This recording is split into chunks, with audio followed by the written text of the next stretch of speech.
Class अस्सलाम वालेकुम। आज हम पढ़ेंगे इस्लामियात का चैप्टर अतात रसूल सल्लल्लाहु अलैहि वसल्लम और इसकी अहमियत। ये हम ऑलरेडी चैप्टर पढ़ चुके हैं। इसकी सिर्फ हमने मारूज़ी भी एक दफ़ा हमने पढ़ ली थी, लेकिन फिर भी एक दफ़ा मैं आपको रीडिंग करवा देती हूँ। क्वेश्चन नंबर 1, अतात रसूल से क्या मुराद है?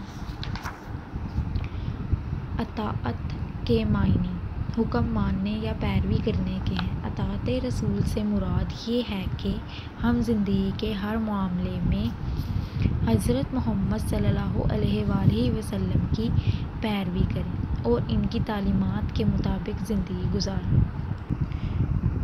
क्वेश्चन नंबर 2, अतात रसूल की अहमियत बयान कीजिए। अतात रसूल की अहमियत: हज़रत मोहम्मद जिस बात का हुक्म दें इसे मानें और जिस बात से मना करें इससे बाज रहें। कुरान मजीद में यहाँ तक कहा गया है कि कोई शख्स इस वक्त तक मोमिन नहीं हो सकता जब तक वो अपनी ज़िंदगी के तमाम मामलात रसूल की तालीमात और अहकाम की रोशनी में हल ना करे।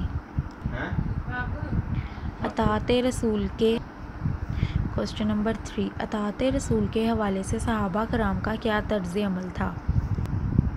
सहाबा कराम और अतात रसूल: सहाबा कराम ज़िंदगी के हर मामले यहाँ तक कि खाने पीने, उठने बैठने और चलने फिरने में हजूर सल्लल्लाहु अलैहि वसल्लम की अतात करने में अपनी खुश नसीबी समझते थे।